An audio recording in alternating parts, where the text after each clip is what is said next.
Welcome back to the Quiet on Set podcast. I'm Ian Graff, and as always, I'm joined by Lachlan Teely. On episode 194, it's a big week. Well, it's been a big 2 weeks. Well, each week is kind of the same length each time, so it doesn't really make one bigger. But there's been a shit ton of industry news. Some news from YouTube to cinema success, which is an update to Chris Stuckman's directorial debut, and a ton of Emmy nominations. And then we also got trailers for a Dune spin-off following the Bene Gesserit, for two of the best films coming out of Gunn. And there was also one for Captain America, Brave New World.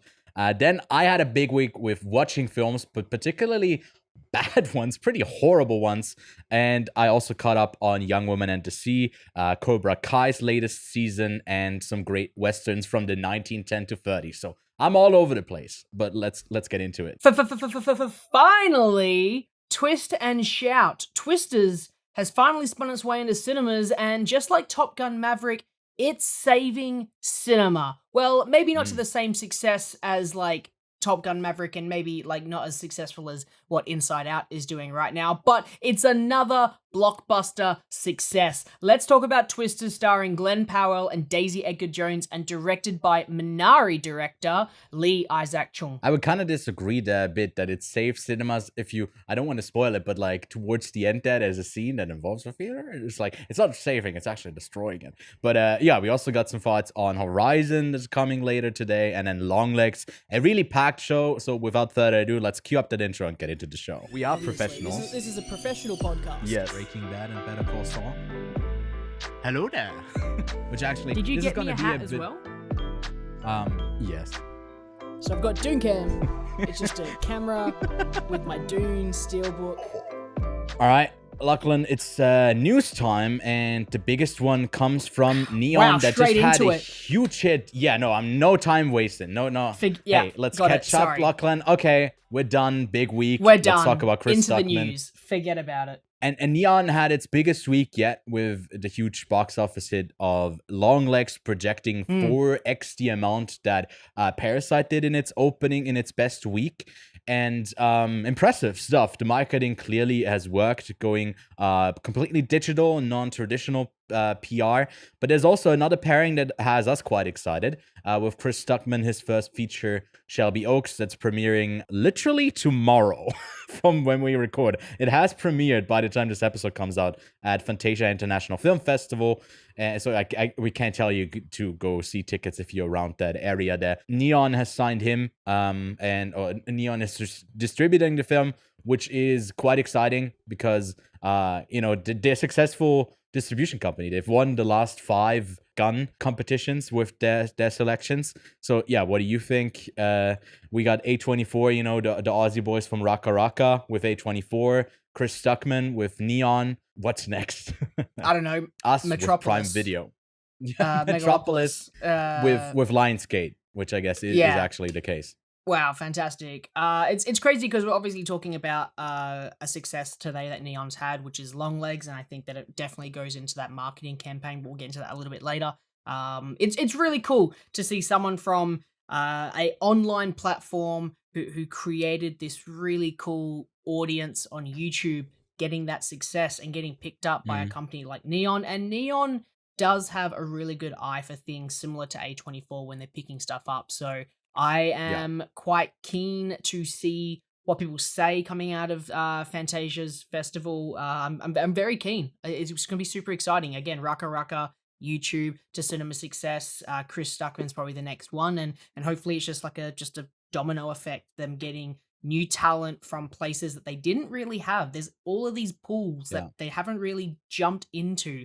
We've had this recent international success, I think, within main Western cinema, or of international films beginning mainstream popularity. And I think that Parasite was that big door that got broken down. And then we had the online success with Raka Raka and Talk to Me. And now we're going to have that. So there's plenty of pools they can jump talent from. And Neon's going to hopefully land this one, and it's going to be a raging success. Yeah, I feel like his reviews have recently, since he started production, and maybe even before that, really been focused on being excited about the art form of filmmaking. And it's just been a pleasant journey to kind of see him give updates on all of the production.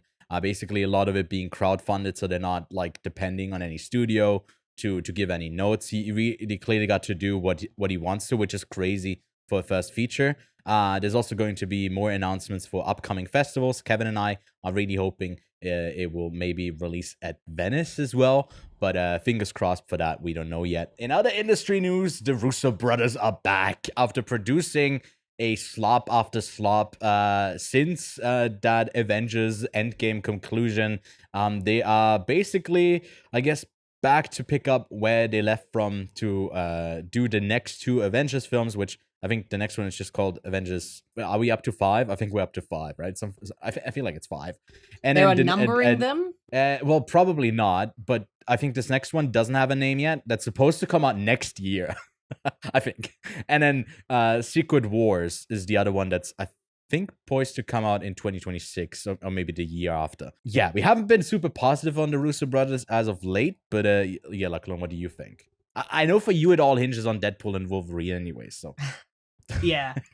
I'm wondering if the Russo brothers are going to have to start doing a one for you, one for me mentality with getting their stuff funded, because the Grey Man wasn't super successful. At least wasn't critically successful with people's thoughts. Cherry was very similar. I was more positive on Cherry than I was with the Grey Man, but similar thing. Not super positively liked by critics amongst the you know what? I was going to say on the top ranking critics, but even people who are just like movie fans weren't enjoying these either. So it's across the entire critical spectrum of movies. They have got their Electric State coming out, which I'm very keen to keep my eyes on, but I'm wondering if they're struggling to get their things funded, so they're going to have to, go back to Mr. Feige on their knees saying, please, Lord Senpai Feige, can you please... Oh, I mean, they could both be begging each other at this point. It could be Kevin Feige begging Robert Downey Jr. to come back, and it could be Robert Downey Jr. being like, I don't need to come back, but then he's like, all right, cool. What if I go get the Russo brothers to come back? It could be this massive clusterfuck of what's going on at Marvel, but I don't know. I don't want them to come back because it's just them repeating the same thing. They're trying to go back to Marvel success with people coming back, because there's obviously those stories of Downey and Evans coming back into the cinematic universe. And now with the Russo brothers coming back, then it's like, all right, cool. They're realizing they've gone too far. They're going to come back to their basics, but that's not what we need. We need evolution. We need 60 characters like they reported. And you joked about it like it being 60 variants of Iron Man. There's no other Avenger. It's just him. Yeah. I don't know what to expect with the upcoming Avengers films, because I feel like they haven't built to a universe where we care about the individual members as much as we did when they initially set it up.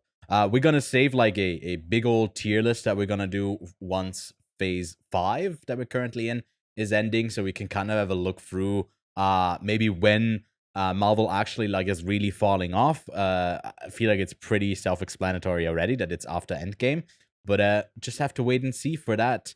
And then Emmy nominations came out, so the voting period is a bit different than maybe when you're used to other awards bodies like the Oscars, which have you like require you to release the film before the end of the year in at least the LA and New York market. It's not the same with series, but they have to premiere within the time window of the end of May, I believe, is when the deadline is. And you maybe have like a continuing season of a show like The Bear, but we're not talking about the third season here when it gets nominated. It's about the second one. Having a look at this, like, I don't know how much of shows you end up watching apart from the ones that, like, new shows apart from the ones that we actually end up covering on here. But you're familiar with some of them. We'll have them on screen as we talk about it, but maybe we can go over the categories and kind of see what. Definitely, like, the biggest winner is Shogun. It ended up getting 25 nominations. It beat The Bear with 23.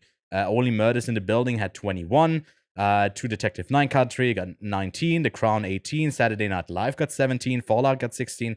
Hack 16. The Morning Show 16. Mr. and Mrs. Smith also got 16. Fargo, Ripley, Baby Reindeer, Palm Royale. There's a bunch of shows that got nominated. I think I would be remiss to not mention that the Kane Mutiny Court Martial Did not get nominated for television movie, and that much to the outrage of Kevin. He really wanted me to mention this, so there you go. But looking at the three big categories: outstanding drama series, outstanding comedy series, and outstanding limited or anthology series. Let's have a look at those and maybe see some surprising stuff, some stuff that we expected. But yeah, Lachlan, outstanding drama series. What do you see? As someone who hasn't seen Shogun yet, because I said I would watch it with a friend, I really, really want to fucking watch Shogun at this stage. I'm probably gonna have to break that promise and text him and be like, "Hey, brother, I'm gonna watch it because I need to see it because apparently it's brilliant."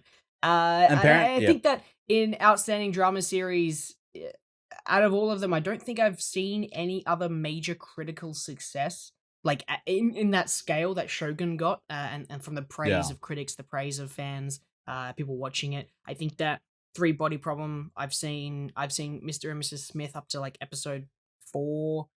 Didn't watch the morning show, saw Fallout. Haven't watched The Crown. I haven't seen a lot of these TV shows because half of them don't actually interest me. And I need to kind of get out of that idea that I have to watch something because it interests me, because I probably should be more critical around it. But you know what? I don't want to do that. I don't want to watch The Crown. I don't care about the big monarchy. Investment. Yeah. You know? It's like, I don't want to watch... If we watch The Crown, we'll end up watching Bridgerton. Wait, Slow Horses is the Apple TV one, yeah?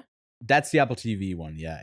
It's the one with, what's his face in it? Batman guy. Yeah, no, he's a man of many faces, so that's why you're, like, missing the name of Gary Oldman. It's hard to pin him down. I also haven't seen a bunch of these. Like, I haven't seen the latest season of The Morning Show. I also haven't seen any of The Crown, The Gilded Age, and Slow Horses. But I can say that The Free Body Problem is barely like making its way in here. I don't think it's great. Mr. and Mrs. Smith is definitely like a runner-up, as well as Fallout. And then Shogun is the clear front runner here, and it's definitely going to win.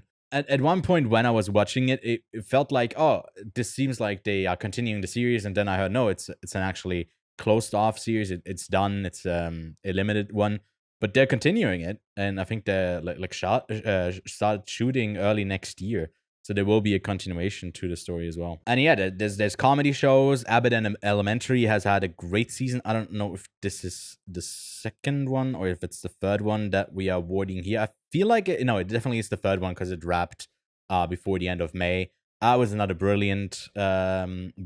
I haven't seen Curb Your Enthusiasm. It's always odd to see the bear in here because I don't think it's really like cleanly a comedy. It's more drama than it is a comedy. What do you mean? All of the facts part in season 3 is for the comedy. Yeah, and you could cut that out easily, and it would make for a better season 3. Although this is not with the not about the facts. This is actually season 2 that they are rewarding here. Oh. Yeah. Hacks is great. I'm not a fan of Only Murders in the Building. I haven't seen Palm Royale, Reservation Dogs, or What We Do in the Shadows.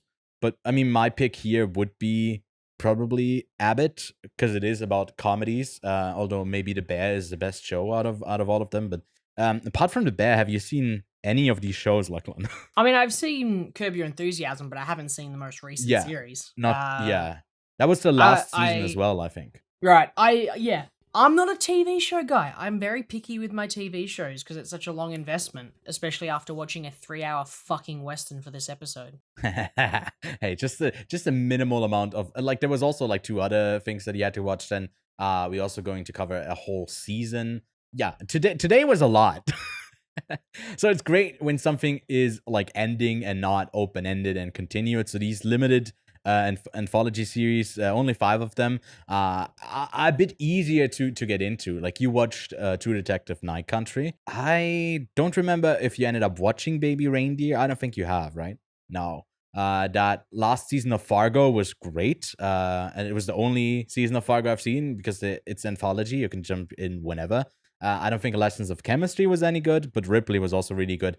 If I had to award one of these, I would give it definitely to Ripley. I think that's the most solid show and the easiest to recommend. But yeah, that's the Emmys.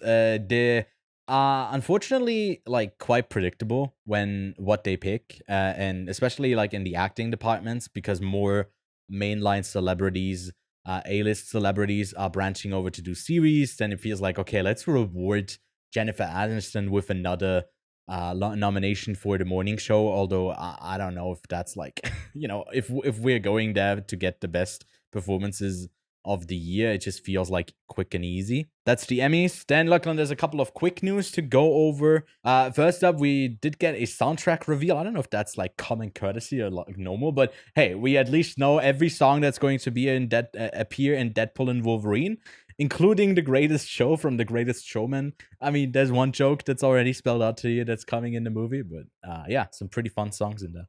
Noah Hawley's Alien Earth series has finally finished wrapping. That's a TV series set in the universe of Alien, just another thing coming out in that Alien series, not just Romulus. It's coming soon to FX. Looking forward to that. Then Giancarlo Esposito, Kumail Nanjiani, Katie Holmes, and Gabby Hoffman have been cast in Poker Face Season 2 alongside Natasha Lyonne, of course, another show that I can very much recommend. I haven't seen Season 1 yet, as I said earlier, but Season 2 of Shogun is eyed to begin filming in 2025, which gives me plenty of time to watch Season 1. Yeah, you can catch up on that. You can even make a round trip to Japan and come back and buy it like that. Nippon desu! Pretty much. Edgar Wright's The Running Man remake starts shooting this fall with Glenn Powell set to star.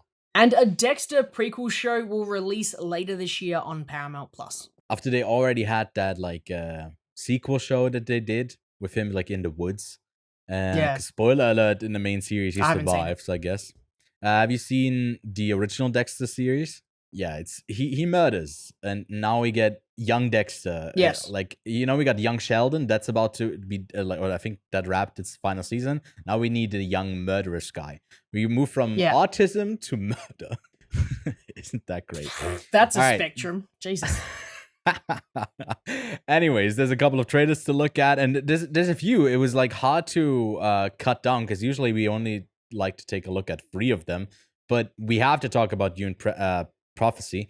I kind of missed the first teaser for this. It's out in November, a 6-episode miniseries, or at least a 6-episode series. I don't know if it's continued, about the Bene Gesserit. I don't think neither of us have actually read the Dune novels. Yeah, what do you think? I feel like it kind of looks good, right? I'm keen. It's still got that visual look that Dune needs, but at the same time, it's expanding into parts of the universe we haven't seen on the screen before, which is super exciting. At least with the modern adaptation of Dune, we don't really see much more than Arrakis and obviously their home planet before they leave at the start of Dune 1. But I'm keen. I don't have any negative things to say about it because I'm actually quite excited. I like Dune. What can I say? I like Dune. Dune is fantastic. I had a lot of fun with Dune. And HBO Max, which means I get to watch it on Australia's worst streaming service, Binge, which only streams at like high definition. Not full high definition, just like high definition. So and then there's a trailer for John Woo's remake of his own Hong Kong film, The Killer. Comes out August 23rd. And it is it's interesting choice to remake your own movie for an English market. What's also interesting about it is that it comes straight to streaming.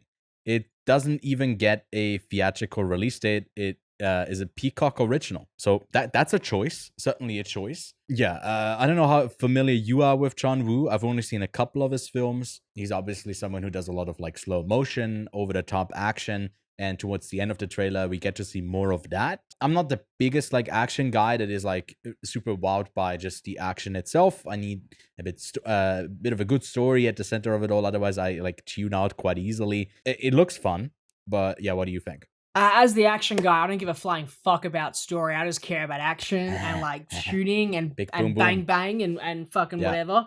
Yeah, man. I haven't seen the original, so probably wouldn't be a bad idea to have a look at that and then see how the same person adapts it for a Western audience, which is an extremely interesting thing. And I'm trying to think of directors that have done this, that have done both an original and a remake, and I can't think of anything that has done. I can't think of anyone that's done something like this, which is super intriguing, if I'm honest. I'm very keen to see how this turns out because it's kind of like unmarked territory. No one's done this before, so I'll be really cool. I'd like to see the person who created it then go, "Hey, cool! I know it's quite successful. Let's make it for a Western audience and adapt it and see how they go." Yeah, to me, the only disappointing thing is that it's not getting a theatrical release. That just doesn't really add up to me. Peacock is Paramount, I think. Yeah. I don't know. Yeah. The streaming services are confusing. And then we got the first two trailers or closer looks. I think for both of them we got like a slight little teaser because people were so excited coming out of Gunn for Anora and The Substance. If I had to rank the 65 films I've seen from Gunn, Anora and The Substance would be right there at the number 1 and 2 spot. Sean Baker's follow-up to Red Rocket, Anora, is incredibly fun. There's a shit ton of F-bombs being dropped. I think at one point, they say it like 100 times in the span of like 5 minutes. At least that's what it feels like. It gives Uncut Gems a run for its money. And making that into a drinking game, put together with Uncut Gems, dude, you get hospitalized. You get so drunk. It's also a really fun movie. And I think the trailer itself is okay. I think the one for Anora is definitely better than the one that they do for The Substance, because The Substance is a bit of a harder sell. It's like a lot of body horror. You obviously can't show that without like spoiling a lot of the plot or its best moments, but also certain restrictions to actually put something on YouTube. But it gets pretty gross. Anora is also a shit ton of nudity, so there's a bunch of stuff that you can't show from either of these. I feel like if you haven't already, put them on your watch list. Although The Substance is a bit of a harder sell for people maybe with an easily upset stomach, because at one point, I think I was keeling, like, I was keeling over during The Substance. I was like going to get deep breaths because it was so incredibly enthralling and kind of nerve-wracking. As someone who hasn't seen either of them yet, Lachlan, apart from, I guess you can't cut the reception so far that you've heard from it and me praising it right now, but what was your impression seeing those two trailers? Look, I know there was quite a lot of positivity coming out of Cannes for both of these, and I actually heard some really good stuff from the Sydney Film Festival that The Substance premiered at. What I have to say, though, is both of these had a fantastic trailer. I think Anora's trailer really captured the narrative, and I guess that's the main part of that film is the narrative that's going forth, and The Substance really understood the vibe, I guess, of what the film was going for.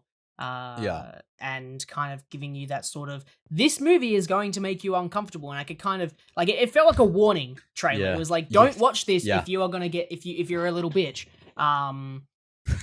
So this whole movie feels like a warning because in itself, like, it's a simple premise of someone wanting to make yourself younger, better version of yourself. And they've run really with that aspect of the story for the trailers, which is perfect. It works really well. And then the movie itself like gets to go deeper into that without like spending too much time dissecting every little bit of it and commenting on it.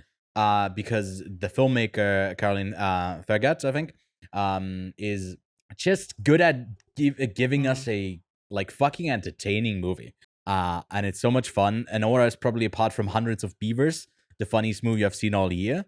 So yeah, I don't want to overglaze it. Otherwise, I have to wait with Longlegs living up. Yeah. Till September for The Substance. Okay. At least it does have a release date. Anora. Oh, that's a pity, yeah. Because it has an October release date in the States, but with The Substance, I don't think it has a release date yet for the States, so you might get that like a couple months earlier than others. Yeah. But yeah, looking forward to revisiting those two. And then we'll talk about this very briefly. Brave New World, Harrison Ford, there's a call out at the beginning of this trailer. It's like, oh, you look new, because the other guy who played that character before died and he had to be recast. So that's a fourth dimensional wall call out, fourth wall break, whatever. But I think this trailer looked good. Has me not confident that MCU is heading into like an interesting direction. But yeah, Lachlan, anything else you want to say about Brave New World? Don't give a fuck. about it until Deadpool comes out and is good or bad. So, yeah. Of course. Which is next week. So by then, once that has come out, we can all year round until December. We're only going to talk about the MCU. We're shifting. But it was a shit trailer. Just so everybody knows. It was a shit trailer. Yeah. It was a pretty shit trailer. Out of all of these, that was one of the worst trailers. Even The Killer, which is a straight to streaming movie, had a better trailer than what Captain America: Brave New World. Yeah. Was. Yeah, it had that thing when he was asked like, you're not Steve Rogers, you're Captain America, but you're not Steve Rogers. And then he goes like, yes, I'm not, or something like that. And it's like, okay, what the fuck does that mean? Like, we don't have there's no character points in this trailer that would say us, okay, why are you different? Obviously you are different, but why are you saying that with confidence that you're different? What's his name? Is it like a good thing? Is it a bad thing? Anthony Mackie, or you mean the character? The character. Falcon? No, what's his name? Barton. I don't. What's his name? He's not Steve Rogers. Who is he? Sam. Something. I don't know. You're so close. No, you're so close. You're so close. It's Sam something, right? Sam. Now I got Sam Bennett in my head, who's a hockey player who plays for the Florida Panthers, who just won the Stanley Cup. I've gotten off topic. Now, what's his name? Sam Wilson. Wait, Wilson? Oh my God. Okay, so close. Fucking hell. Okay. Yeah. Big old nerd alert. Only took me 2 minutes. Anyways, let's move on. The big old Oscar winner, the German director Edward Berger, who got a funny name, by the way, fantastic which is name. Berger in German, but Burger. It just sounds so much funnier if you say it with an American twang. Has a new movie coming out that's not set during war, but in the Vatican. The Pope has died, and we need a replacement. In Conclave seems to be like a thriller-esque thing with maybe like the political intrigue without that within the clergy system. The trailer itself, I feel like, was kind of boring though. It just was them like talking a bunch. I don't know. Did it get you interested in Conclave?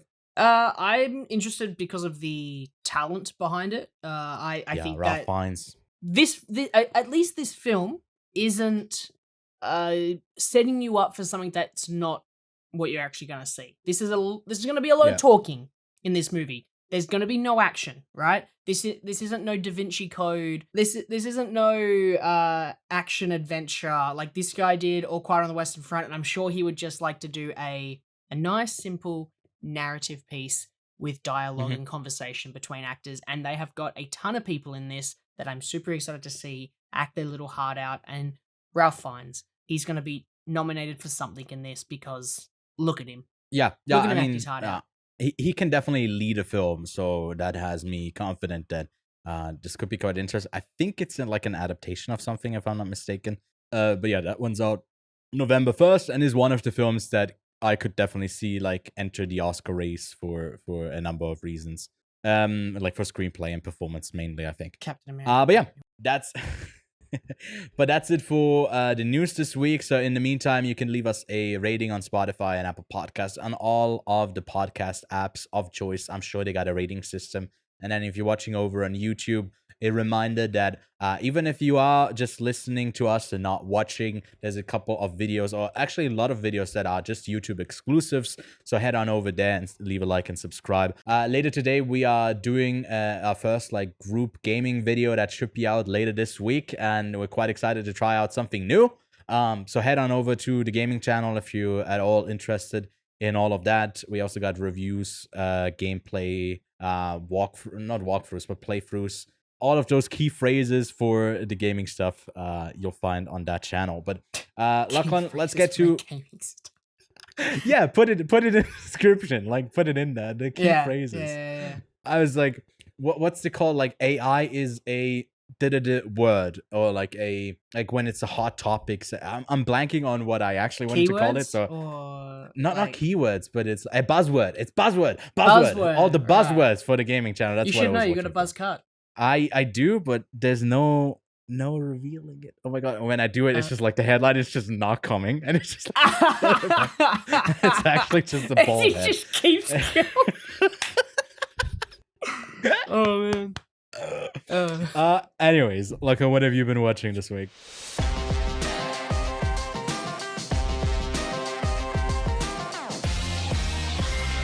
Oh, did you notice? Did you notice? What did you do? I did nothing. I didn't watch anything. Yeah, no. I did see that. I mean, you did watch 3 hours of Horizon. You watched I guess Twisters you watched last week. Longlegs. Yep. We finished The Acolyte and The Boys. So everything I watched for this episode, I did that. I have no time at the moment, unfortunately, because I'm going on a little holiday next week, so I'm prepping for that. So I don't really have time to, sit down and watch a 3-hour fucking western. We Kevin checked just before. I think you've seen 16 westerns in total. He likes to call us out on the amount that we've watched. And obviously for someone who hasn't seen like a shit ton of them, Horizon is going to be a tough sell because it builds so much on, knowing the genre and loving it already. Yeah. But yeah, if you're interested in that, by the way, we're going to talk about Horizons, but we got an in-depth review for Horizons out on the channel already. We got one for Twisters and then Longlegs. Like you can find all of the short review stuff, but also for The Acolyte and The Boys. That's why we're not going to talk about it much further here, but I'd say short thoughts on them on my side. Both of them were a bit of a disappointment this season. Like obviously Acolyte is first season just all around not really good, but yeah.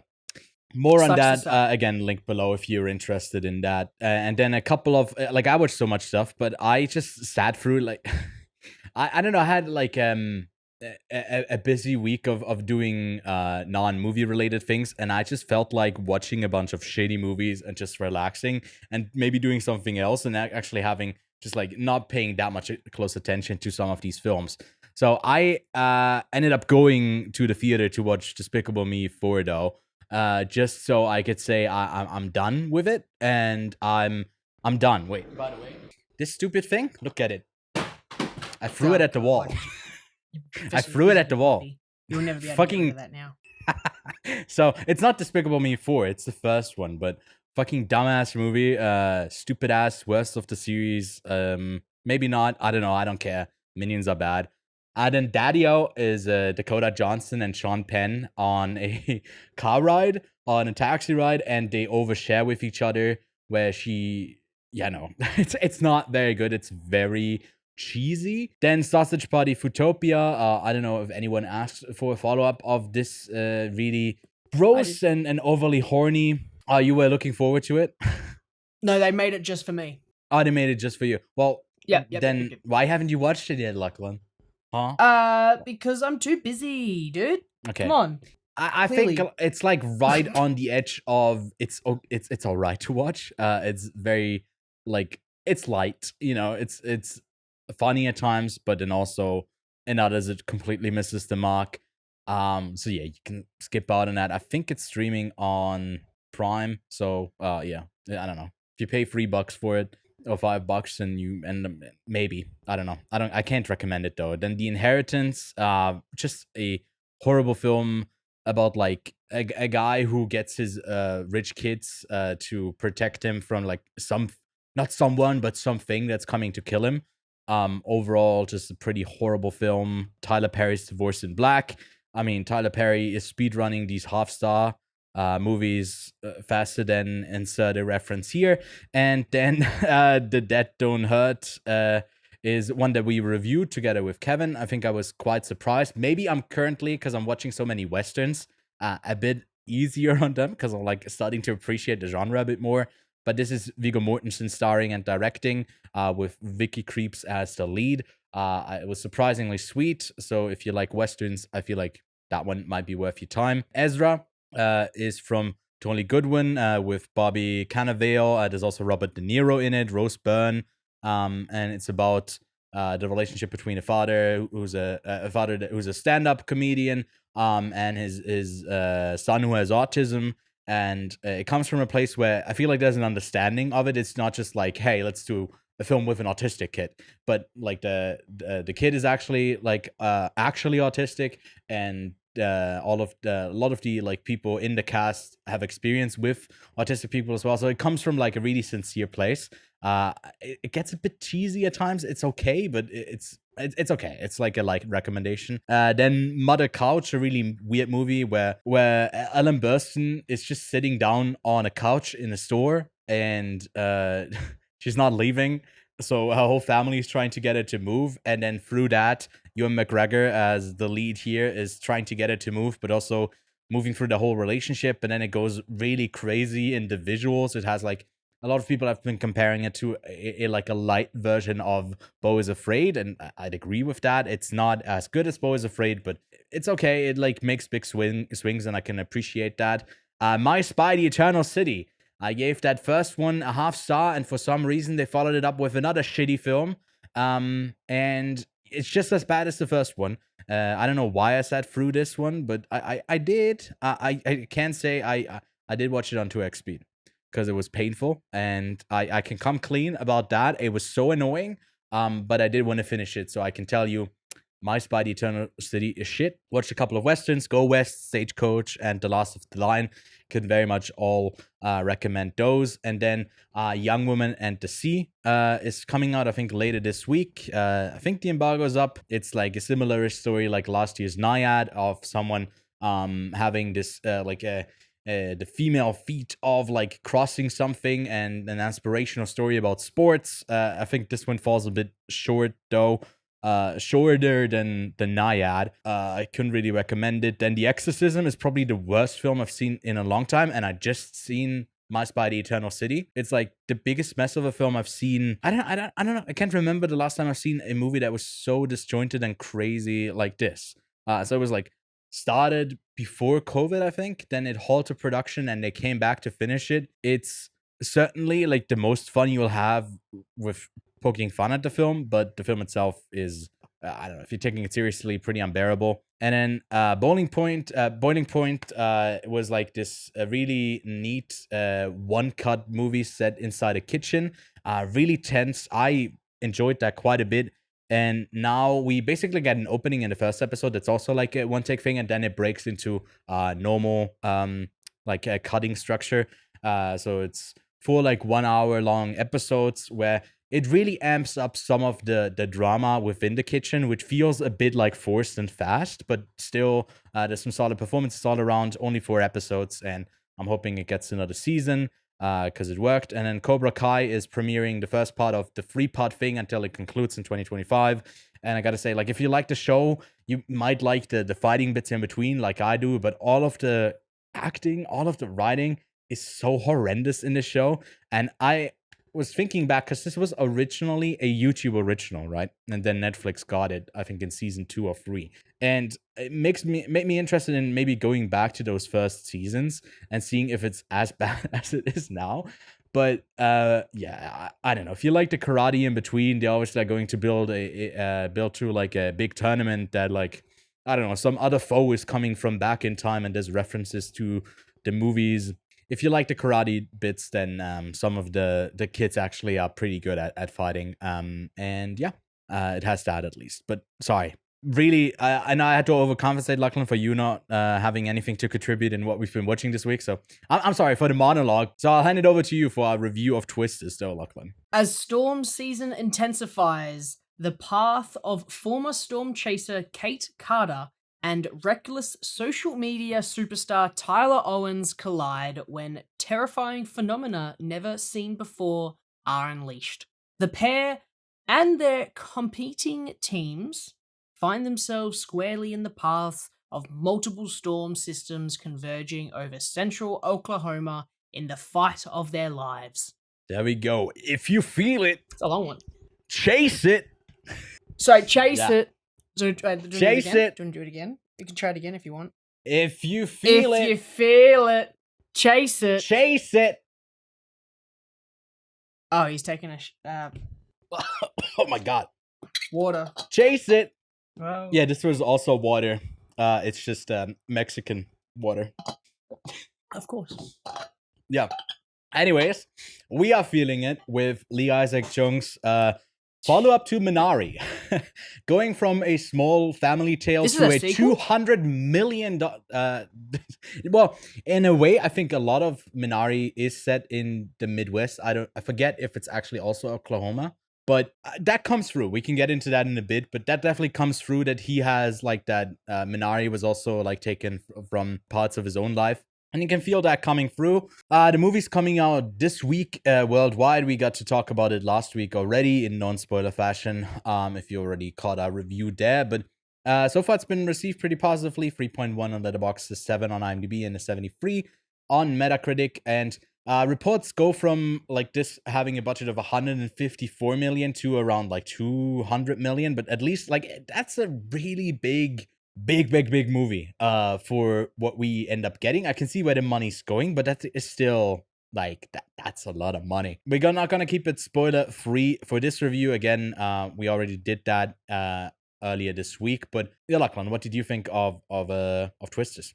I think that it's extremely exciting this past like year and a half or 2 years for blockbusters especially. I think that they have been a lot of fun, and we've also come to a point where we're expecting a lot of sequels and we're expecting a lot of spin-offs. So when you heard that they were finally doing a sequel to Twister, you kind of went, "Oh, that's Yeah. that probably shouldn't be a thing. They're probably gonna fuck that up." And the great news is they didn't. And I think that it's good to have fun blockbusters that don't take themselves super seriously back in cinemas, and they're just a lot of fun. There's definitely a different timeline that we get Twisters, and it's way more emotionally drawing on the characters, and we get more like conversation pieces, and it's like, no, this film balances it really well between chatting the evolution of the characters, especially someone like Kate, who our main character is, how she switches teams, joining her mate first and then moving on to Glenn Powell's team, Tyler Owens' team, and I think that it's such a spectacle as well. Like, you say that, you know, this movie's made between 150 to 200 million dollars and you don't really see it, but I think that they did scale quite well with a lot of the establishing shots of different scenes with cars going through the Midwest. It really sets a scale of how big and powerful these twisters are without just having to have these ridiculously over the top 3D, you know, CGI effects that you might have on a different timeline with the different twisters. So it's a lot of fun. It's super exciting. It has some pretty comedic moments in it. It has some really you know, not emotionally drawing moments, but you really do feel where particular characters are coming from, just from a really crazy opening, and it does set the tone quite seriously with how it changes. And with that opening, I'm obviously referring to a whole bunch of characters dying who you think are going to be your main characters. A bunch of them just straight up die because of a twister, and that is terrifying because, you know, a few moments later, you literally have a character like Tyler Owens driving one of his cars into a twister, into a tornado, and just riding it, and you're just kind of sitting there going, hold on a second, people just died from it. This guy is risking his life. It's a really fun juxtaposition of characters in just that kind of split quick opening. So I had a great time with the film. It was a lot of fun.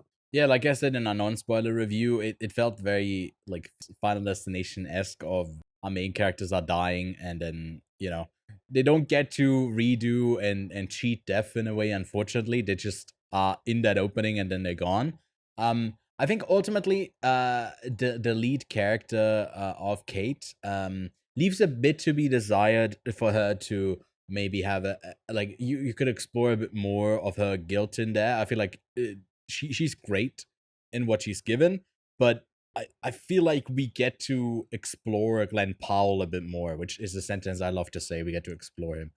Yes, it's meant as like in every bit of way that you could read that. He's someone who we have an opinion on when we first meet him, and then that gets like broken down, and that's like a nice way to see what he's all about, and basically it breaks down like the barriers of entry of like a stereotype of someone as we enter it, and then they all become a bit more human as we get along, and get a bit more flawed, and like the dissonance between, you know, chasing this thing that's really exciting and then also being confronted with the deadly force that it has, and it still manages to not be serious the whole time through, not comedic in places where it shouldn't be. And I think that's, at this point in 2024, really, hey, big applause for a movie with a budget of 150 million to get the tone right.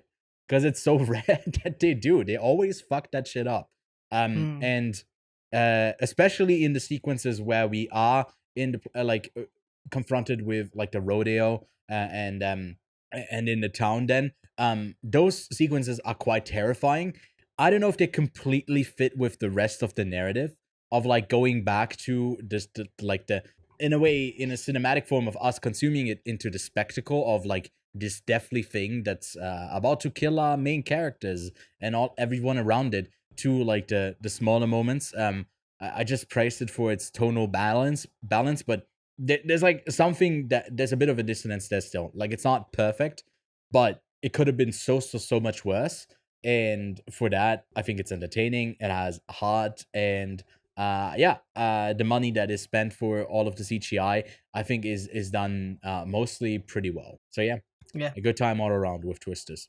Even with its like little subtle like nods to the original, because obviously there's no main characters that return in this. So while it is a sequel to the original, it is also a separate narrative, right? The narrative that happened in the original is separate to this one, and I think that's a really good place to go with a sequel without having people worried about you hindering any love they have for the original. Because, you know, we have sequels that come out and just like Star Wars, because it's super hot topic right now with The Acolyte and with the sequel trilogy, how people are like getting a distaste for Star Wars because of these newer episodes that have come out and these newer TV shows that have come out. And it's like, okay, sure. When you have something at that scale, it's something completely separate to, you know, a movie that was made in the 90s and a sequel that's made in the 2020s, right? This is a really good example of people who really like the original and also really want to do something with that, and they do. And you get those references. I mean, you know, Dorothy rocks up early on, one of the tracking machines, right? And obviously Dorothy is a nod to the Wizard of Oz, and then they have all of the cars named after like Tin Man, the lion. Like, there's those little subtle nods to adding on to the lore of, originally they called their tracking device Dorothy, and now they're calling their model device after all of the other characters in the Wizard of Oz. There's that little nod there, and that was the first moment I realized they were really respecting the original and don't want to sort of fuck around with it and touch it. So yeah, I really thought it was a brilliant sequel without being a traditional sequel in that sense. Yeah, without touching it in a way that feels like it's like, I don't know, diluting the legacy of Twister, which was in itself such a big movie. Like, it made, I think, half a billion. It made like over 500 million. That's why probably they are able to like invest that much in it, because it feels like, hey, it's tied to some kind of franchisable property. And I mean, the first one was done by an action director, Jan de Bont, who did both of the well, I guess he did Speed, then he did Twister, and then he went on to do Speed 2, and then later on he did Lara Croft Tomb Raider, and then he basically didn't do anything after that. I don't know if he passed away, but yeah. So an action director, and it's an interesting choice to go with a director like Lee Isaac Chung, that's not known for that type of spectacle filmmaking, and that can definitely do it, but the best moments come from, I'd say, from the moments in between. Like, I think that scene where they are in the pool, as the, well, I guess it's not really like a character moment where they interact with it a bunch, but there's something about I don't know, some kind of cinematic proximity of characters that I felt like really stood out in Minari, in how he was staging the scene, and how he was blocking his scenes.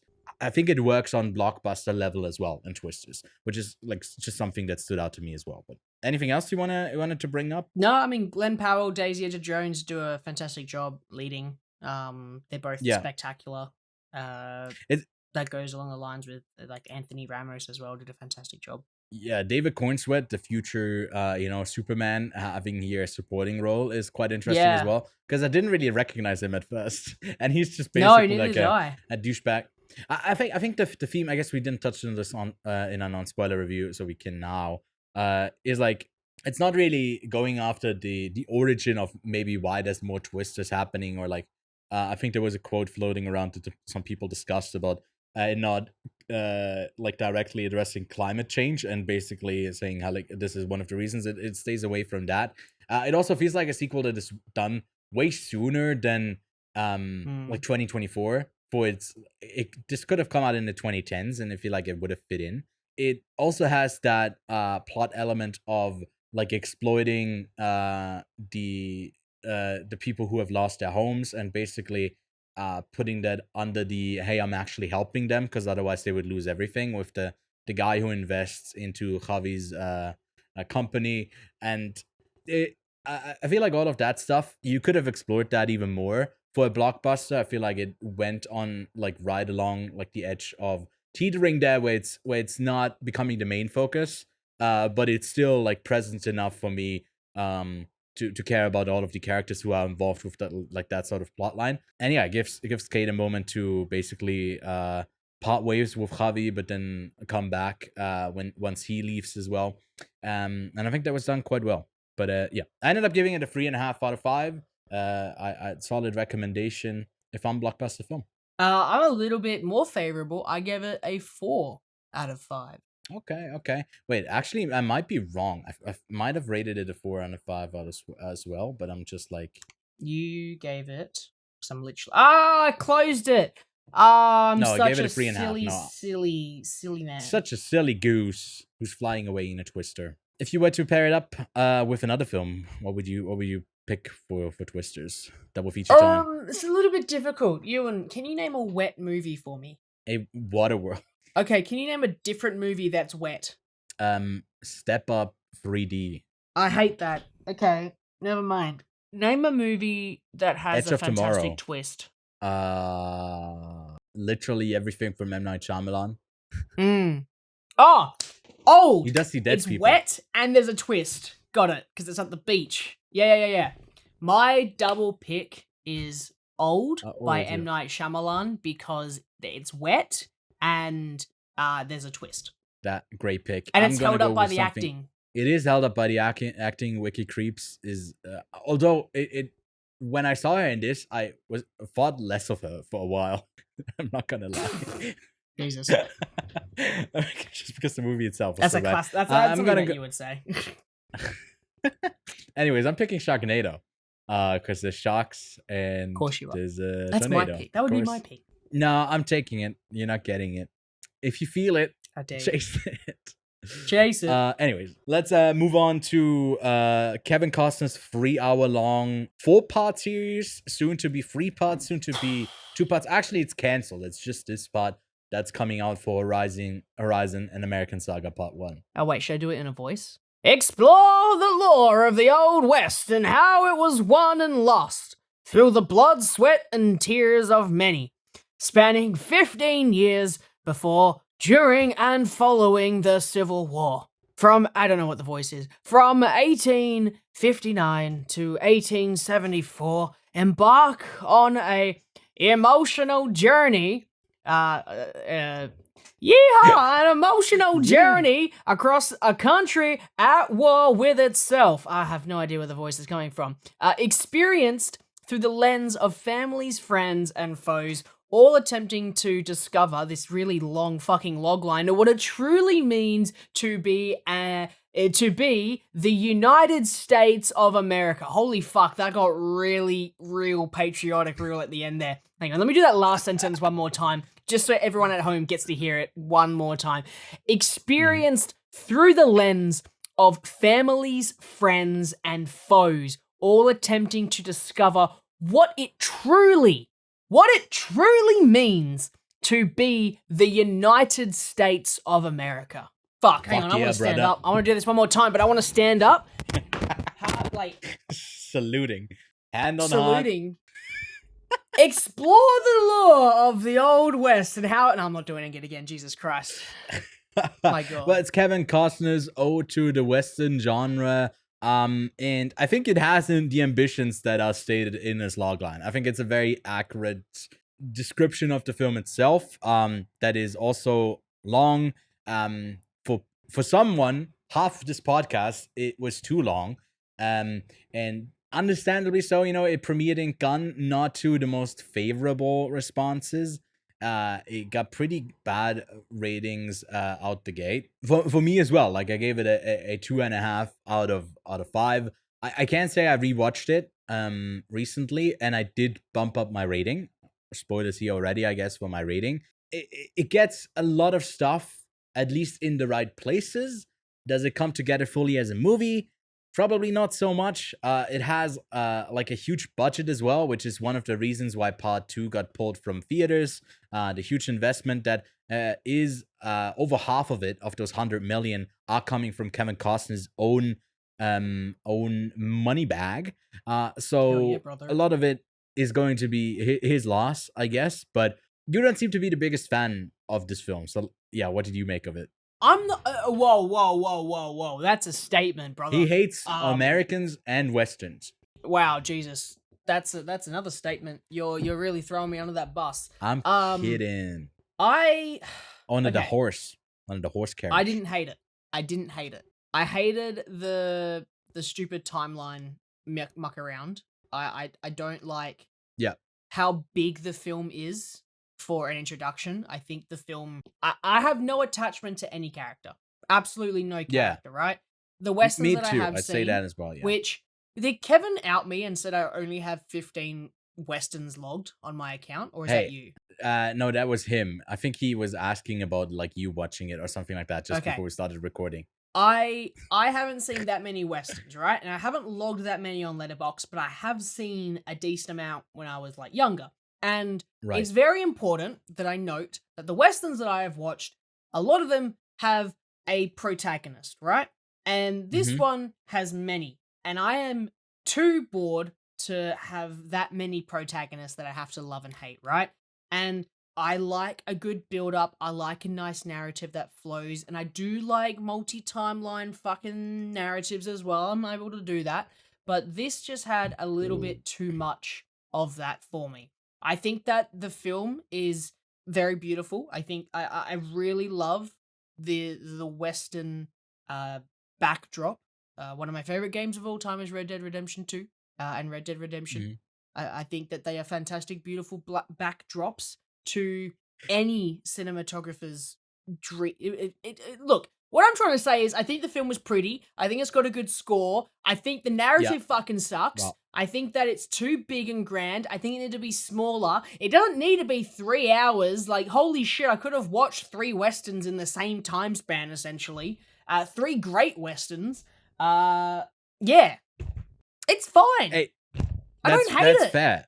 It takes a long time to even have Kevin Costner appear, like an hour in, and then it's an hour we get another in! storyline. I know, and he's essentially, I guess, the main character, so all of it is basically a prelude to the rest of it. Look, I appreciated the setup a bit more the second time around, because for me, once the movie ended, it also ends on a note where you say you wanted it to be shorter. I wanted it to be longer. I wanted it to keep going, because I felt like just as it ends, I feel like it's starting to get good.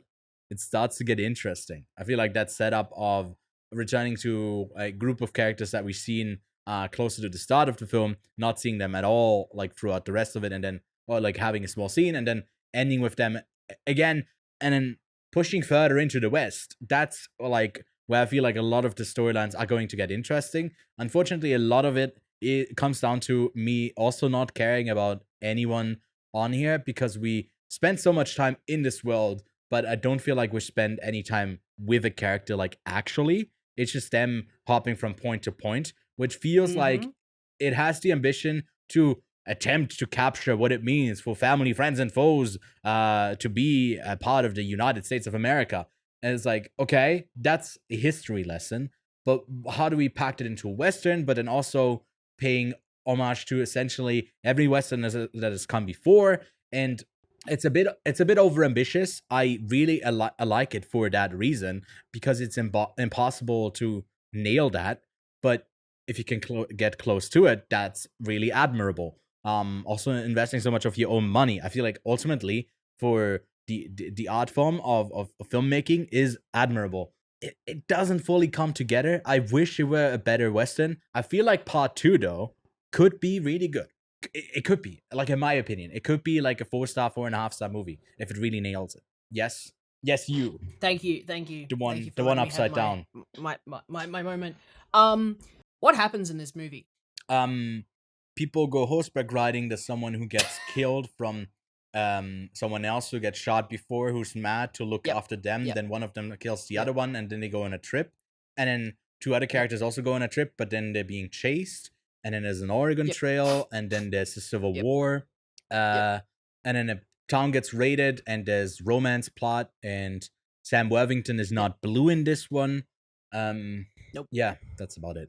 So you're saying that you like it because of the scale, and hopefully with part 2 it gets better, but shouldn't a movie individually... I know, I agree. Yeah. You know where I'm going with this. A film should be closed by the end of it, and it should be wrapped up. This ends with a montage of it being like, next time on Horizons, the American Saga Part 2, and it's just like, come on. Yeah. You don't need to do that. You need to have a narrative, like, from the start to the end. I wouldn't be mad if they got rid of this, re-edited the whole thing, and gave us each part being a different person's perspective. That's where this film has gone wrong. It is doing too much. It should be part 1, give me Sam Worthington's character. Part 2, give me Kevin Costner's character. Part 3, give me the Native American characters' plot lines, right? Luke Wilson. Give me the caravan, right? Yeah, okay. Give me something. Or even just have, like, even for example, give me like part 1, part 2, part 3, and then have Kevin Costner's character go through all of them. Like, give me that, or whatever you want to do. But it's too big and too much, and I think that they have got a problem with fuck you. They've got a problem with scale on this one, but film should also be start to end a narrative that closes, and not just an open-ended, hey, we've got 4 more films coming, just you wait, because even still, it doesn't stand on its heels as a good movie. But I would be happy to say that once the whole thing is out, if it ever comes out, it's probably going to be a fantastic Western. But at this stage, part 2 is done. Yeah. They haven't filmed part 3 yet. Yeah, but they've also got part 3 and part 4, edited. Right? But the thing is, that one doesn't have distribution, so it's very likely that maybe he ends up finishing with part 3, because that's all he'll be allowed to do. And maybe he can wrap it up in 3. I agree. We also discussed this on... What do you mean? He'll fucking fund 4. Watch him do it. He'll sell everything. He can get it done. You'll see Kevin Costner's OnlyFans pop up so he can fund part 4. There's certainly a pun here somewhere. He's showing his Yellowstones for money. Horizons. Yeah, take a peek at my horizon. There's a moon up ahead. I don't know. He's mooning us or something like that. No, but I think it is working. Like Kevin and I discussed it as well. Like with The Hateful Eight, of that being split apart on Netflix once it came out.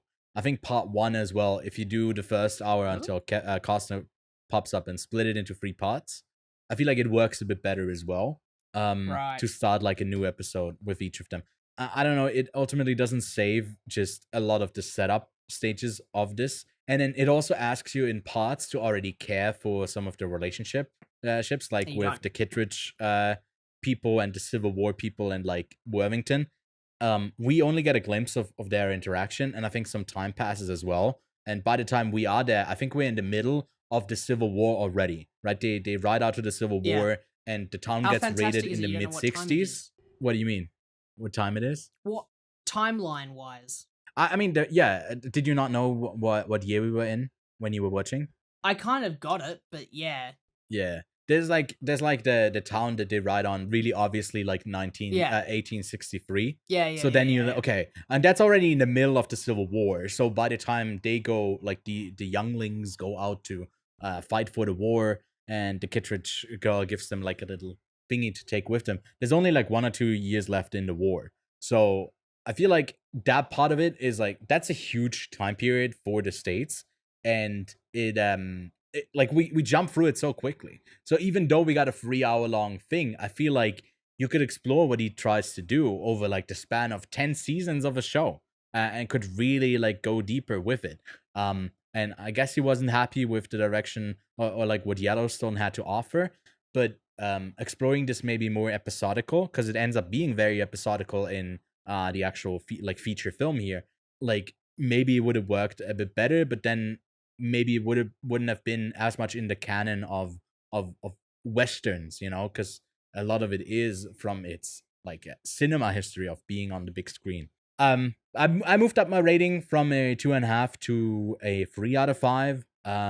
And yeah, I'm willing to go up even further if part 2 really nails it. And this was basically like the Dune effect of having a quick, abrupt ending, but feeling to some like an incomplete film. I feel like Dune was fine. I didn't really mind where it was ending as much as some others did. But yeah, Lachlan, what about you? Well, I think because Dune had a narrative and it ended, yes, there was a part 2 set up, but it had a narrative to stand on its own damn core narrative, heels. Dune Cam, load up. So with this one, I like a lot about it, right? I like a lot about it, and I don't want to hate this. And I don't hate it, but I'm not enjoying it. He hates it. And that's the worst part. I don't hate it. I'm just not enjoying it. So that is why I'm giving this a 2.5. But I'm in the same boat. When all 17 chapters come out, I am happy to watch all fucking 70 hours of it. And yeah, we'll be good. Look, if I had to choose between this and watching the director's cut of the 2 Zack Snyder Rebel Moon movies that are coming out at the start of August, I'll gladly rewatch this. So, on that level, you know what? Even though it's long, I would rather watch Rebel Moon because I know part 1 ends a narrative and part 2 is set up and it's a separate damn story. Yes, it's a saga, but goddamn, Star Wars was made as a single movie and then became a saga. Yeah, and I feel like that's where they go wrong in like, I don't think they're making the same mistakes as something like Star Wars is per se. I don't think you're saying that as well. But wait, I brought that topic up. sorry. Yeah, why the fuck are you bringing that up? I brought it up and pretended it was your point. Yeah, thank you. The gaslighting. Thank you for making my crazy. points for me. Yeah, but no, I'm looking forward to this. I'm actually quite disappointed that we don't have a release date for part 2, because I feel like it would validate a lot of part 1. And giving it time to breathe and capture an audience, I don't think it's going to be like that successful at that regardless, because it does feel in parts very much like an incomplete story. So yeah, tough luck, unfortunately. Double feature time though. I'm going with another from Kevin Costner, Open Range. I think that one is a ton of fun. Really worth checking out. Basically just on a smaller scale. Well, it has nothing to do, I guess, with Horizon, but it's very good. There's also a young Diego Luna in it. What about you, Lachlan? From your 16 westerns that you've seen?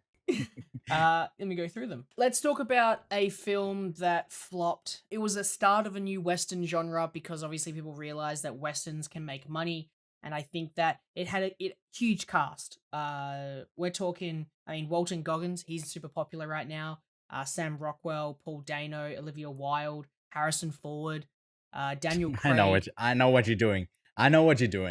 Cowboys and Aliens. Need to talk about how Cowboys and Aliens, directed by Jon Favreau, is one of the best westerns ever made. One of the best. You are just trying to piss someone off. Genre, of sci-fi and western. Can't even get through it. Like that is a fantastic Oh man. Cross section. So I think that we need to talk about how this film is a fantastic representation of shit, But at least, right? At least it's only 119 minutes long, so you don't have to sit through 3 hours of it.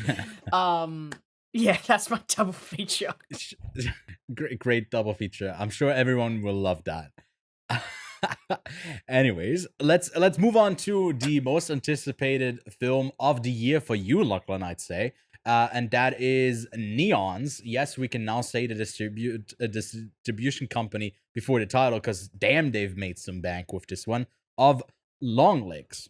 In pursuit of a serial killer, an FBI agent uncovers a series of occult clues that she must solve to end his terrifying killing spree. Say your prayers with me right now. Say your prayers. Comes from director Osgood Perkins, who I've seen. I don't know if you're familiar with any of his stuff, but I watched one of his films, Gretel and Hansel, and absolutely hated it. I thought it was horrifically bad. It was so bad.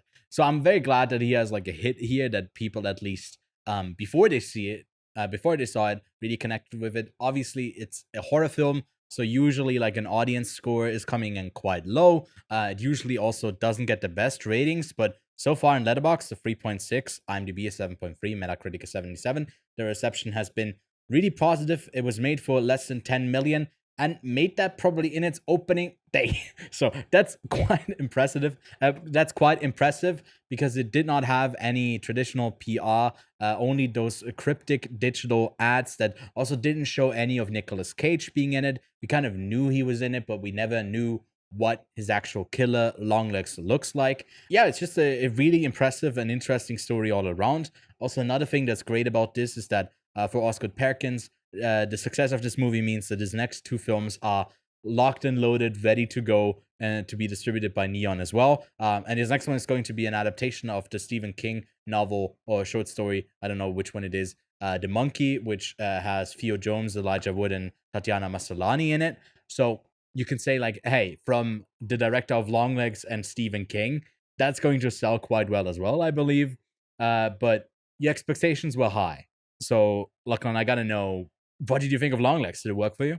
Before we even get into what I thought of it, I want to get to the expectation thing really quickly because I already had pretty, not high expectations, but I was really excited for this because one of my favorite sort of visual style things, or I don't really know how to call it. It's not really a genre, but it's like, it's FBI murder investigation with occult stuff because I fucking love True Detective. I fucking love Twin Peaks. I fucking love Alan Wake 2 that was earlier this year. That was this year. Oh Jesus, time is going too quickly. I can't remember. But either way, I really like this. This is like one of my favorite things, and for me, I'm not a big horror guy. We know that. I've said that many times. I'm not someone who goes out and seeks horror movies when they come out because often enough I'm not enjoying being scared. But for me, my favorite types of horror is like cosmic horror. Things like was it Underwater, where you don't really see the creature. It's just like it's a Cthulhu-based creature. It's like that scares me. Cosmic horror scares me. Nothing scares me more than other people and what they can do. So I was very keen to see this because it was a serial killer and there's a cult and it's set in like the late 90s, and that was like the heightened moment of when the US was really into, you know, the occult is a real thing, you know, they're gonna fucking murder our kids, yada yada yada. It was like a fantastic setting. And I love the style of it. I love the look of just, you know, crazy hieroglyphs, murder, bloodied bodies, a bunch of people taking photos in blue windbreakers and big yellow FBI logo on the back. If I ever have the opportunity to do a Chris Stuckman and make a movie, right, I will make a movie with this in it. Like, that is what I would like to do. I just love the visual look of it. It's just the FBI, pleasing, right? There's my quick story, right?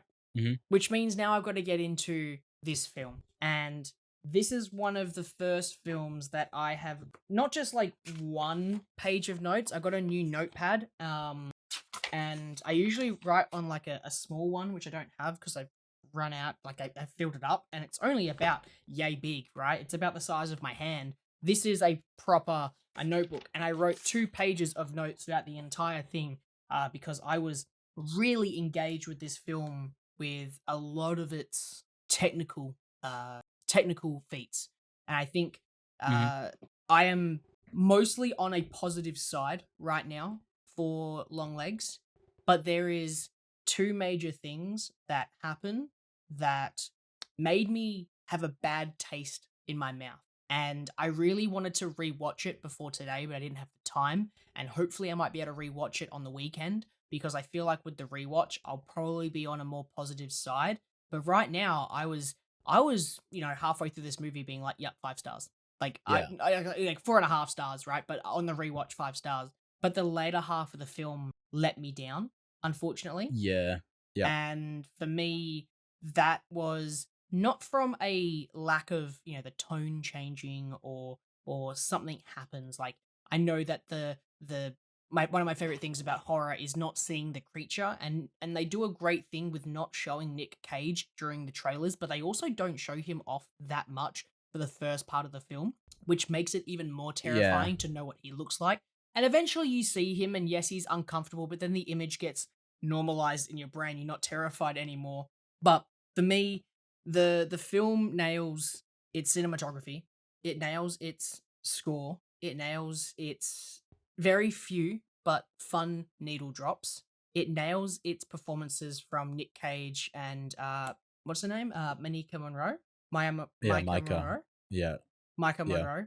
Monroe. Everyone from Micah, Nick, Blair Underwood, who plays Agent Carter, Alicia Witt, who plays The mother. Lee's mother. Yeah. Everyone does a Mhm. really fantastic job performing, so that's great. Cinematography, great.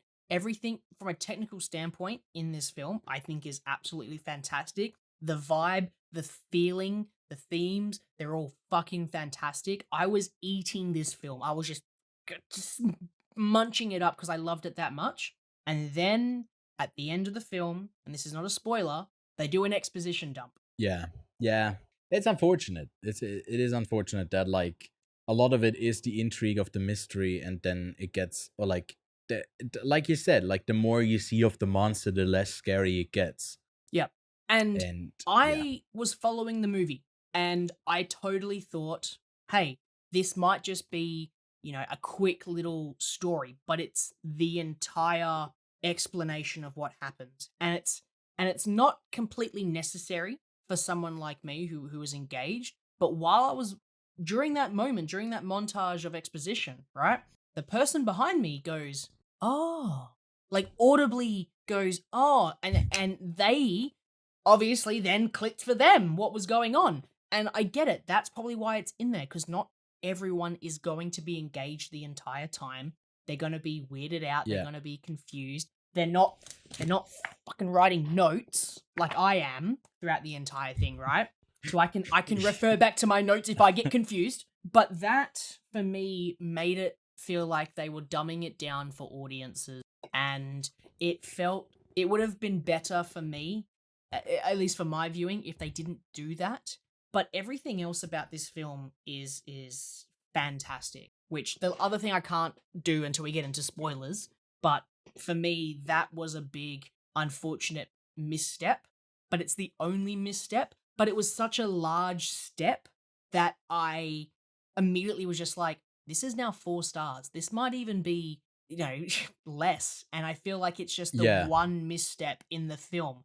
And there are other films that I love. Like Blade Runner has 2049 has its, massive pros for that. But there are its negatives that I have come to ignore over time because I love everything else about this film. And I think that is what this is. That's what Longlegs is. It's right now, I don't like that particular thing. But as time goes on, and maybe the second, third, fourth viewing, I learn to ignore it. It's part of the narrative because everything else makes up for it. I am with you on liking the, like, it's a free pod, right? Ultimately, where it goes to, and I feel like once we enter part 2, the movie becomes very different. It's in it, like, I wouldn't consider this a spoiler, but we'll talk about spoilers in a second. But like, it's interesting because the way that it splits those two scenes, it like ends in a location, and then part two continues in that same location, but it is a different part now. And I feel like it definitely shows you there is a big shift on the focus of the story when part one is very much about like the FBI investigation and us being on the outside looking in. We get to peer more into in part two, and in three we end up knowing at parts maybe a tiny bit more than the characters as they enter it. And I think that's a natural progression for a story that you can take. Like for me, trying to figure it out as it happens is just the more intriguing part of a horror thriller story. And I think that's something that like Seven does that incredibly well, of us keeping us on our toes of what is actually going on, bringing it all the way back to like the end there of like what's in the box, like you're tense by the end there. For me, it felt like by the end of this, they're just like there's a resolution that needs to come out of it, and we go to the natural ending of the film, which makes it a bit disappointing on how predictable it gets towards the end. And like you said, it dumps that info on you for you. Okay, now it's catch-up time, and now we have a big old moment at the end where basically we see everything you've learned so far from the movie. Here's a scene that basically shows you what you can do about it. It's like it feels like an infomercial of keeping you. And I feel I never felt like this movie could be up to the level of like, hey, this is like a 5-star, 4.5 star for me. It was teetering on the line of like a 3.5 to 4, and I like I can give away my rating. It doesn't really matter. I ended up giving like a 4, although I'm not entirely sure because there's moments that I think don't really work that well. But then there's also the underlying eeriness of this whole world that he creates that is super effective, that is quite terrifying. And there's nothing that really breaks it for me to a point where like, okay, this is where they went wrong, now the movie's bad. It kind of butchered it. But it's getting closer to it, that like the Nick Cage thing, his performance works, but I'm disappointed that like in pretty much the first scene we get like a like tiny glimpse of him as he like enters frame real quick, and holding off on actually showing who the killer is and what he does. I think we get to like, it's an FBI thing. We're supposed to uncover it a bit more and figure out what it is. I think you get too much. I feel like this movie works with a certain mystery towards the end of it, like still being intact and remained. So if I refer to my notes, I guessed who the killer was very early on into my notes, which is quite a funny thing. For me, I if we talk about technical stuff really quickly, because it's been a while since I've actually had a film that I think nails all of its technical stuff really well. Starting with the cinematography, if we talk about framing, just everything in this film is centralized. It's the same concept I think that George Miller does with his most recent Mad Max films, where because your eyes are just on the center, you aren't getting tired from looking around. You can keep your eyes locked in the middle and you will get the entire narrative. And the reason I think they've done that is there is a lot of things that happen in the background that if your eyes wander, that's terrifying. So for me, I realized like really early on, there's a shot of a house and it's immediately symmetrical. And the opening sequence doesn't have that exact symmetricalness to it, but it does have centralized framing. And throughout the film, you start to realize everything's happening in the middle. But then you start to realize there's a door that's open behind her, or there's a forest behind her, and your eyes start to wander. And you start to see things, right? There are particular, like there's a shot in the trailer where there's someone standing in the forest, and then there's a devil creature, and that devil creature appears throughout the entirety of the film in different background moments that if you're staring at the middle of the screen, you won't notice it. But there are sequences where you do notice it because it is quite centralized, but there are other moments where if you wander, you see that. And that was exciting for me because it made me scared to wander around the frame. Because sometimes if you're scared, you look away from what's happening. But when you look away from what's happening, there's stuff that's happening there that's kind of terrifying. So that was immediately exciting for me. And then if they do off-center framing, it makes you feel uncomfortable because you've been watching that the entire time. And they don't do anything fancy with the cinematography either, right? There's no crazy crane Yeah. shots that come down. It's all pans, dollies, and the only crazy shot is one that goes like 180 and then it flips upside down, but it signifies a massive change. And because of that massive camera change in terms of movement, also signifies really massive character development change as well. So they're doing so much technically with visual storytelling that works so well with this film that I really respected. And it's the same with all of the audio as well. They play really creepy audio. There's a montage moment of still images really early on in the film, and they're stills, but they use sound to really make you feel uncomfortable. It gets slowly louder. Certain noises within that still are kind of reverbed and made sharply play through the speakers, and then you get really uncomfortable in those moments, right? And that's really exciting. It's the creepy factor of it, and for me, that was just like the perfect feeling of the vibe that this film needed, and that was kind of set throughout the entire thing. And it's the same with Cage's performance, right? He does a really good performance with his voice, especially because you can hear him, but you also know he's doing something really interesting with it to kind of put it up a couple octaves, so it's a little bit higher than what his usual stuff is. But then there's a moment where he starts to like sing, and you're like, that's Nick Cage. But Nick Cage is a creepy motherfucker sometimes, and it really works in this instance. So there are those things that I really respected that made the feeling uncomfortable, and everything was done in a really fun way. Not fun as in like fun, but as in like everything had a purpose. It didn't feel like it had to be thrown in there. It was just like oh, let's do this instead of this. Like let's like center frame it, right? Like the one thing I can think was thrown in there was all of the pictures of the presidents on the wall. Like that was one thing I was Clinton like, I don't know what this there, is. Yeah. Clinton in the background, and then I think they had a Nixon in one of the other ones as well, in one of the older sequences. Yeah, that could be, And I was like, what's up with all the presidents on the wall? I mean, I guess it's like, you know, I would expect it from Horizons, but you know, they didn't really have that much of a I guess it's the presidential FBI, system. you know, being in service. The national service within the states that really is closely tied to the president. Let's talk spoilers. So spoiler warning, final spoiler warning for Longlegs, because for a lot of people it's not out yet, but the mom is doing it. Basically doing a deal with Mummy. the devil. I had it written as soon as it met the mum, because she looks like Longlegs, and I was like, well, that's it. That's the killer. That's who's doing it. Yeah. That's the accomplice. And for me, it was when she said she's a nurse. I was like, why is the movie telling me her profession? That she can stomach. Like, that was really precise. I was like, okay, there's something more to that character. I don't think it's like obvious enough for general moviegoers. I feel like when you're trying to get it to pieces, it all makes sense.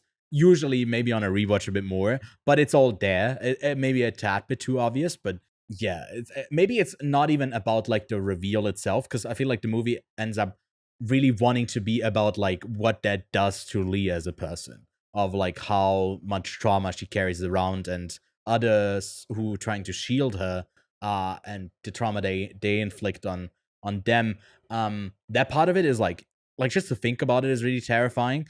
And I don't know how much of it works in the movie, of how much it wants to capture that. Like, the movie is terrifying. Like, I kept thinking about it when I was not watching. Like, I didn't sleep well after it. Is because like I went to bed, and then I saw like something in the background, and I was like, fucking hell. My center framing is my eyes closed because everything's dark then. Because like there's a moment in this film where like a lot of it is also lit quite. I'd say like there's not a lot of light in a lot of the scenes. The snow also looks incredible when there's like snow scenes. I kept like diverting my eyes towards the edges of the frame, and like you said, there's a ton of that going on there where you like it's out of focus, so you're not entirely sure what you're seeing. That part of it is well made, and then the finale, I didn't mind. I thought that part was, the montage thing before is really just catching us up to speed that the mother is doing it. But that final standoff moment where she's confronted with stopping her, I think that was essential and what we were building towards. I didn't need that stop in between. I feel like you could surprise us more where she's even further into the process of really taking this family apart and making the dad kill his family, where she only gets to save the girl at the end anyways. So why not, like, I don't know, open the scene as her mom's like leaving and like, or she's about to leave or something like that, and then like she hears the murder noises, but I guess they want to build on attention. So the scene itself was good. I would have done it maybe slightly differently, but yeah, what do you think of that, like the whole ending bit? So for me, the other big thing that I wasn't a massive fan of was how it went supernatural. I really like it when it's just a human. Me too. Like there's no, like, sure, you can Mhm. worship Satan, hail Satan, all that jazz. Like I love the FBI agent, That's fun. Agent Browning, who's like, we don't have him for any evidence, and he worships Satan, sure, but in the United States of America, he can do that. And I was like, That's that a is a lot. Yeah. fantastic fucking line, because that just basically goes, we don't have him on anything, right? And Yeah. I was totally into the occult stuff. I was like, people can worship the occult, yada yada yada, in America. It's you know, it's legal. So from a legal standpoint, they're fucked, but they just need to get him on these crimes. So I was just hoping that it was just, he was a manipulative person. He had something that he was able to just leverage over people, and it was just in his brain. But they do go along the lines of, no, it is actually the devil. And at first, Yeah. I was really disappointed by this. Like, I was super disappointed, because I wanted it to be about the you know, the evils that humans can do, right? And the excuses they come up with to put blame on it, right? Like, yep, it was the devil. No, dude, it was you. It's all in your head. That's the thing. But it legitimately was, you know, the devil, because they have the magic, or whatever you want to call it, with the brains.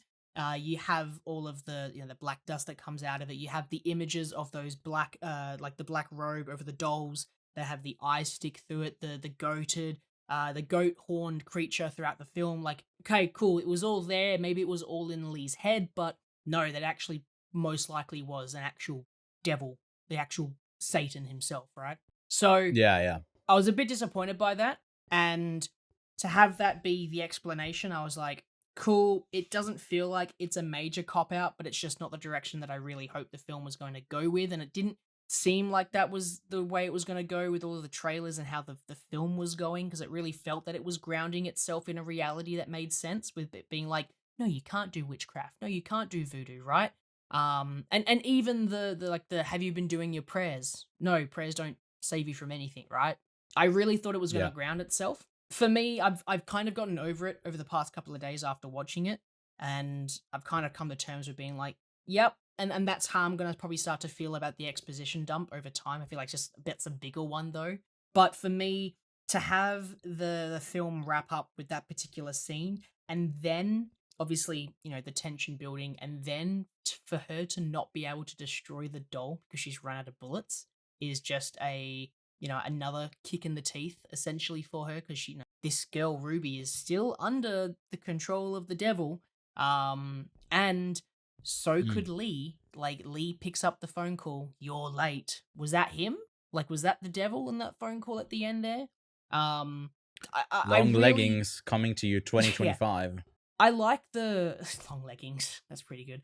I really liked the ending. I think that it, like, needed more emotional tension between the mother and Lee to feel a bit more impactful when she actually does shoot her. And I think that you don't really get that.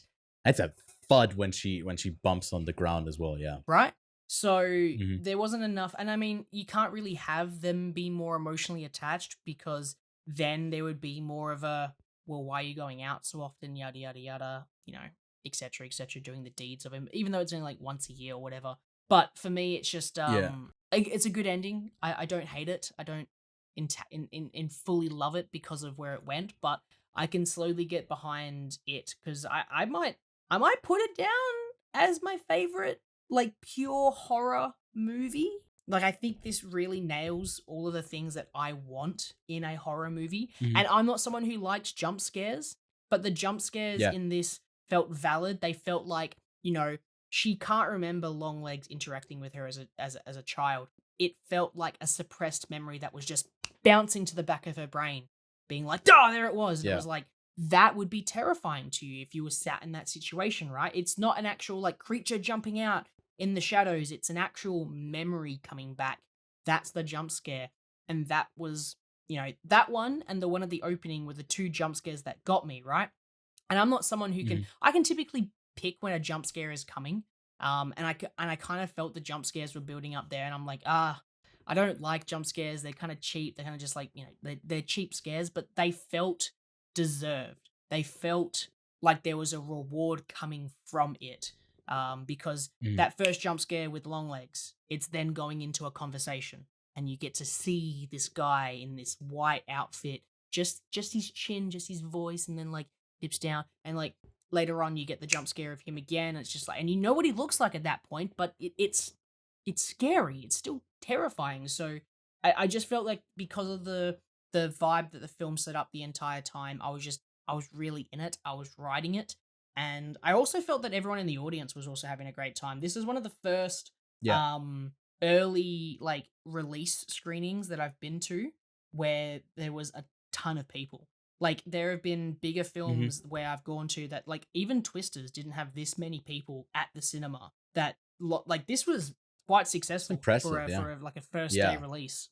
Yeah. At least the one screening that I was at. I mean, look at the gross that it's made. I mean, it's super impressive. It does better than Parasite. It's crazy. Like, and I remember that being like a lot of people ended up watching Parasite. Yeah. I think that you said, budget was less than 10 million. I think that the marketing budget was 7, and like they've made it. They've made it back. And I think that the majority of the budget went to Nick Cage's paycheck. Probably, yeah. Although I wouldn't. I guess he does make money. Movies for money. He's not someone who's like super passionate about the idea. He also doesn't like he doesn't like to play killers. He says he doesn't like violence, which is a bit funny with the characters that he ends up like playing. Although he doesn't really portray violence in most of them. It's just mania often. But well, this one there's no violence to people. He never does anything. Yeah. And I read the same thing, and I was like, oh, that's strange before going into this, and then it makes sense that he doesn't actually do any violence to anybody. He, creates violence, but he's not the one committing it. He's just a very tormented person, and Also, the film ends perfect with him going with a kiss at the end. Just heads up. That's the best ending, the best final shot I could have thought of for the film. I thought it was just going to end on like the shootout, but no, it ends on a way better note. Cage kissing you. Hail Satan, and then giving a little smooch. Like it's the perfect. Because I like that. It's not like it's ending on a sad note. It's like ending on an almost comedic note, being like, "This is ridiculous," right? So I had a great time with this film. And you ended up on a where did you land? Like a 4 or 4.5, or? As I said, I was loving it. I gave it a 5. I moved my rating down to 4 through discussing it, writing out my notes, and then writing out my review that I'm slowly still writing.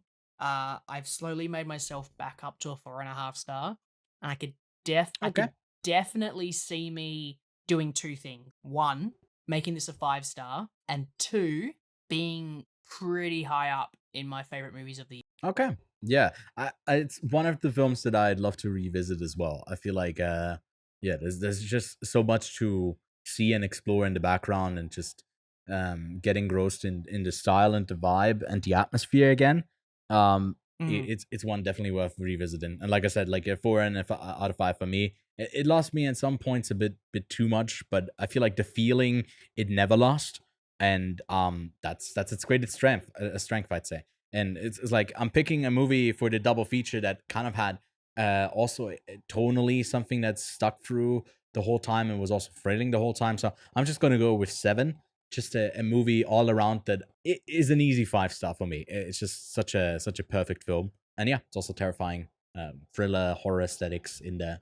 What about you, Lachlan? I'm going to go with a video game recommendation, and that's Alan Wake 2.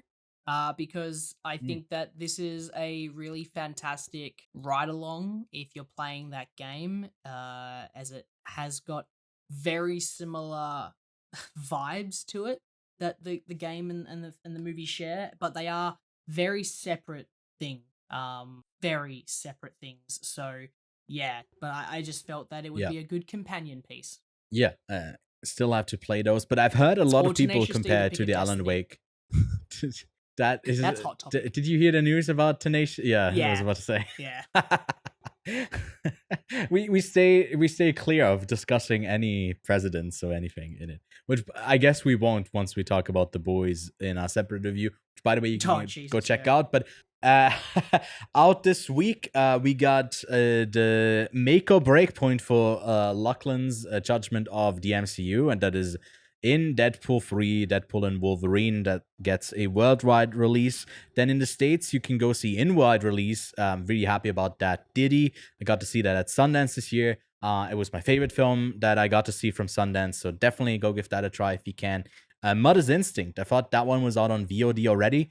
It's just maybe an early EU premiere that it had, but that's Anne Hathaway and Jessica Chastain as mothers who end up going after each other in a way. I thought the movie was pretty bad. Then a movie that you had a lot to say about in Gun, Only the River Flows, is out in limited release in the States. So I'm looking forward to what other people made of it. We thought, both of us, you more than I did, that it had a lot of potential. It just never came to fruition. Really a lot of like noir aesthetics in parts, strong visually, but I want to rewatch it. I want to give it a rewatch. yeah, I remember you saying that like straight after you've seen it. Like, so I gotta rewatch that and like see if there's any rewatch good this to it one. or if it was just a Yeah. fluke. And then we got a whole bunch of stuff out on VOD and digital. I'm just gonna give you an overview of like some stuff that maybe come out last year or this year that you can now see on streaming, like Ghostbusters Frozen Empire over on Netflix. You can also see Wicked Little Letters on Netflix, as well as the 8th season of Elite.